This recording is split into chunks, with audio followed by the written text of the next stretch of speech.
Laksana dari SMA 3 Sumbawa Besar, Kabupaten Sumbawa, Nusa Tenggara Barat. Kali ini saya akan melakukan percakapan observasi sebagai aksi nyata di modul 2.3. Assalamualaikum Ibu Sulas. Waalaikumsalam warahmatullahi wabarakatuh. Bagaimana nih kabarnya? Alhamdulillah baik, sangat baik. Begini Bu, beberapa hari yang lalu saya sudah sepakat ingin melakukan suatu observasi. Nah, sebelum melakukan observasi, saya akan terlebih dahulu melakukan pra-observasi. Nah, adapun tujuan observasi untuk diketahui ya Bu ya, yaitu sebagai penilaian dan evaluasi mengenai jalannya pembelajaran yang Ibu lakukan nantinya. Nah, sebagai persiapan awal sebelum melakukan pra-observasi agar lebih siap dan percaya diri Bu ya, sehingga akan memberikan yang terbaik nanti buat anak-anak. Baik. Ya. Nah, Ibu kira-kira mengajar mata pelajaran apa Ibu? Saya mengajar mata pelajaran matematika kelas 11. Materinya? Materinya tentang komposisi fungsi dan fungsi inverse. Begitu. Nah, bagaimana dengan tujuan pembelajaran Bu? Adapun tujuan pembelajaran dalam dalam komposisi fungsi dan fungsi inverse itu adalah melalui kajian pustaka dan diskusi kelompok nanti saya ingin mencapai murid-murid saya mampu menjelaskan pengertian fungsi, mampu menentukan domain, kedomain dan ring dari fungsi. Bagaimana pengembangan pembelajarannya nanti Bu? Kira-kira?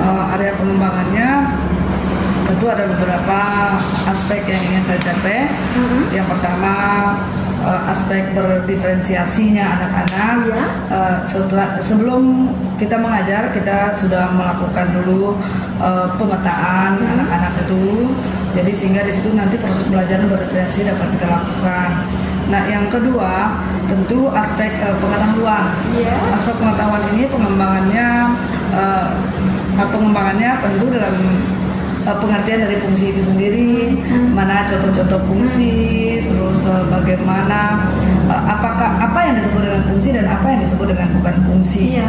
Nah, itu yang kedua. Terus aspek yang berikutnya dalam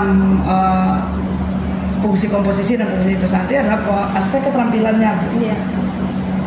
Aspek keterampilan ini tentu lewat berkolaborasi anak-anak mampu menggali kemampuan berpikirnya mereka, sehingga nalar berpikir kritisnya mereka harus mereka dapat lewat berdiskusi, lewat permasalahan-permasalahan atau contoh-contoh soal yang kita sajikan nanti. Mereka dapat mengembangkan diri, berpikir kritis, mandiri di situ, merasa bertanggung jawab, dan tentu ada kolaborasi yang baik sehingga mereka dapat mencapai area pengembangan yang kita tuju. Jadi pengembangannya itu berkolaborasi, berpikir kritis gitu.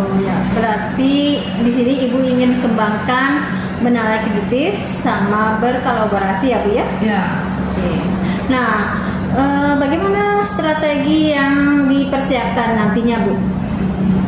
Strategi yang pertama, saya mencoba kepada anak-anak untuk menyampaikan informasi tentang fungsi itu sendiri, karena di kelas sebelumnya mereka sudah mengenal fungsi kuadrat dan fungsi linier sekedar untuk mengenal fungsi.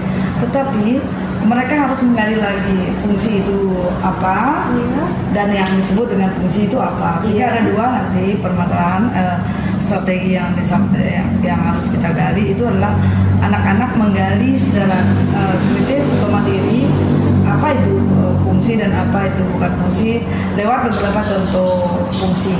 Itu strategi. Yang kedua, tentu beberapa permasalahan yang terjadi di lingkungan sekitar yang berhubungan dengan fungsi, mereka menggali lagi dengan cara berdiskusi kelompok, berkolaborasi lagi. Ya, berarti itu salah satu strategi yang akan kita gunakan. Ya, berarti intinya di sini Ibu ingin mengembangkan bagaimana anak-anak ini nantinya bisa berkolaborasi di dalam proses pembelajaran sehingga nantinya akan tercipta pembelajaran yang aktif ya Bu ya? Ya. Oke. Ya. Oke ya Bu. Kira-kira kapan Ibu mulai diobservasi kira-kira nanti masuk?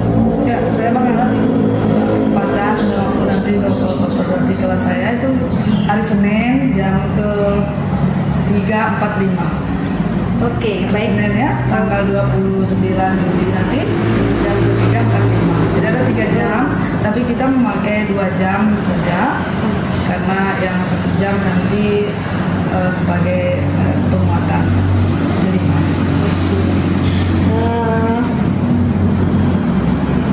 baik Bu ya, sebagai indikator ya tadi ketercapaian dari tujuan yang diinginkan itu Ibu ingin menciptakan pembelajaran yang berkolaborasi, kritis sehingga menghasilkan pembelajaran yang bermakna Ibu ya.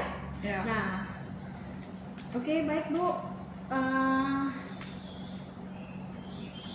Jadi dengan adanya percakapan observasi ini sangat penting Bu ya untuk bagaimana nanti pelaksanaan observasi. Nah, oke Bu ya, kita akhiri percakapan kita.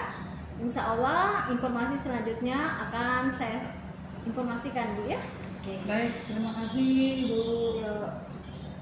Assalamualaikum warahmatullahi wabarakatuh. Waalaikumsalam warahmatullahi wabarakatuh. Demikian percakapan pra-observasi dari saya. Wabillahi taufiq wal hidayah. Assalamualaikum warahmatullahi wabarakatuh.